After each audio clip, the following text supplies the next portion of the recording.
Background of the study. The concept and the significance of Land Bank of the Philippines is a government financial institution that strikes a balance in fulfilling its social mandate of promoting countryside development while remaining financially viable. This dual function makes Land Bank unique, that their profits derived from its commercial banking operations are used to finance the bank, developmental programs, and initiatives. Over the years, Lambert has successfully managed this through balancing act and evidenced by continued expansions of its loans portfolio in favor of its priority sectors, the small farmers and fishers, a good part which are agrarian reform beneficiaries, micro-image, agri, and aqua projects of local government units and government-owned and controlled corporation, communication, transportation, housing, education, healthcare, environment-related projects, tourism, and utilities. Land Bank is by far the largest formal credit institution in the rural areas. It also ranks among the top 5 commercial banks in the country in terms of deposit, asset, and loans. However, there are many risks that can develop in land banks such as market becoming volatile and value of the land drops or change in zoning. Low can affect the use of the land or may be an environmental problem arising that makes of the land incredibly expensive to clean up even usable. Additionally, land liquidity is low, meaning it can be hard to sell quickly if needed. Slow development even more, so the return investment will be even worse. Potential investors should most their research and understand this risk before delving into land banking. Objective of the Risk Management Plan. The Risk Management Plan of the Land Bank of the Philippines seeks to identify, assess, and manage risk in order to achieve the bank's strategic objectives and to ensure its financial stability. This is the plan that is structured to protect the bank's assets, image, and stockholders by a step-by-step approach to risk evaluation in all areas of operation. That is one big part, and that is to protect the bank from financial loss, operational loss, credit loss, market loss, and compliance loss. As a bank, Land Bank tries to avoid losses as much as possible through the establishment of strong policies and the utilization of proactive monitoring systems and by periodically assessing its risk tolerance. This includes upholding high credit quality, complying with regulation, and reacting to movements in the market that may impact its business. Land Bank is committed to building a strong and stable environment to support sustained growth while maintaining profitability and risk balance through ongoing risk assessment and control process. It also fosters an atmosphere of responsibility. Everyone in the organization knows their role in risk management. This plan also involves a large amount of disclosure to the stakeholders regarding serious risks and reactions. Good risk management will enable Land Bank to maintain long-term financial stability and at the same time preserve its standing as a sound bank in the Philippines banking industry, thus contributing to the economic development and in the end serving the clients better. And now I'll share 10 potential risks in Land Bank of the Philippines. We identified the needs causes. First is the credit risk. Credit risk refers to the risk of borrowers failing to repay a loan or make an obligation. Second one is the foreign exchange rate risk. Land Bank of the Philippines is a government-owned bank with a primary focus on supporting the agricultural sector and the rural development in the Philippines. Its core operations are primarily in the Philippine peso, and it has a limited exposure to foreign currencies.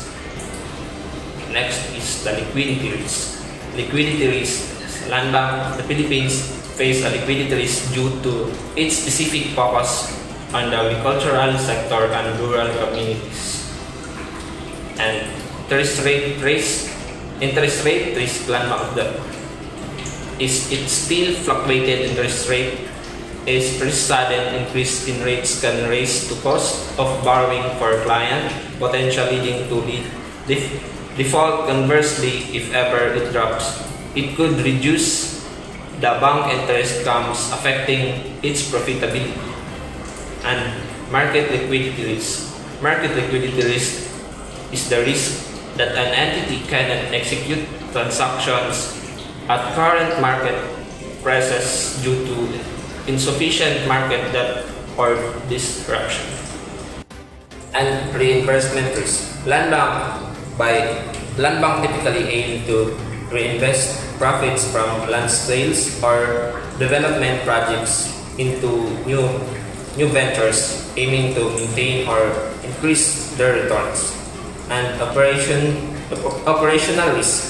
It faces operational risks stemming for inadequate internal process, human error, and external events such as regulatory changes or natural disasters.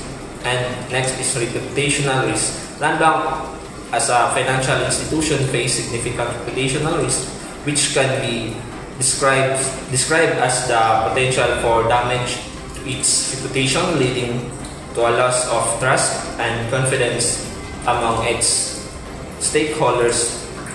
And next is regulatory compliance risk. Land bank as a financial institution face a significant regulatory compliance risk due to the stringent rules governing the banking industry.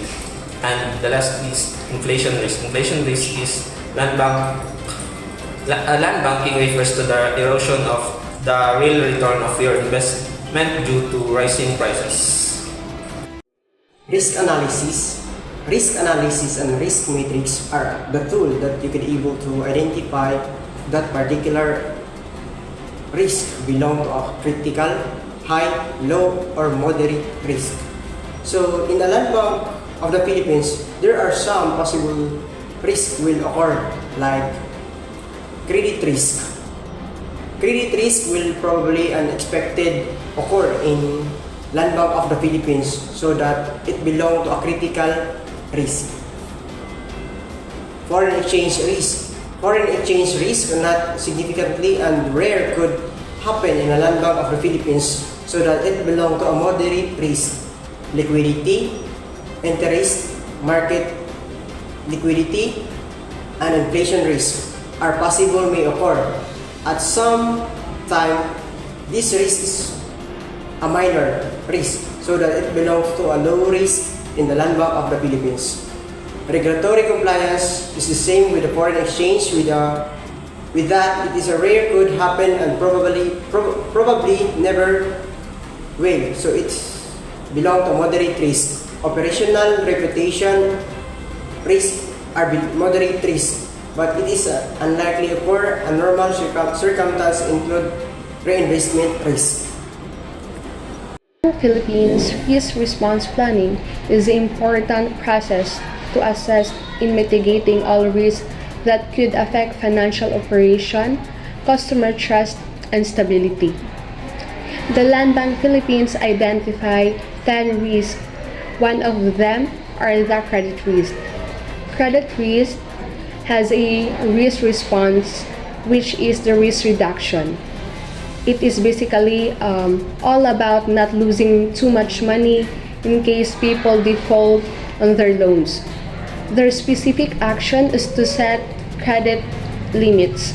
The people who are responsible for this are the credit risk manager that will develop and implement credit evaluation and will ensure appropriate use of credit limit. Second is the foreign exchange risk that has a risk response of risk transfer.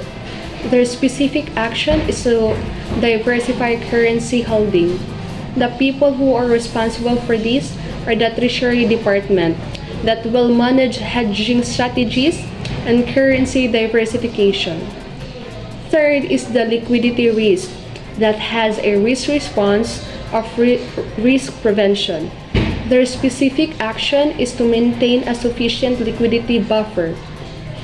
Fourth is the interest rate risk that has a risk response of risk transfer. Their specific action is to to use interest rate hedging instruments. The people who are responsible for this are the Treasury Department.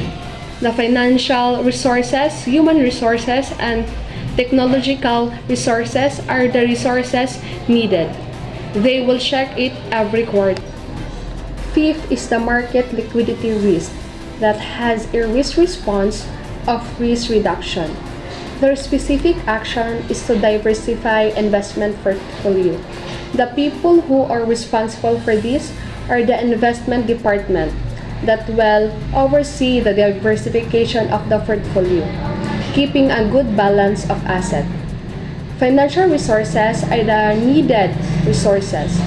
Sixth is the reinvestment risk that has a risk response of risk reduction. Their specific action is to build relationship with multiple market participants. The resources needed is the financial resources.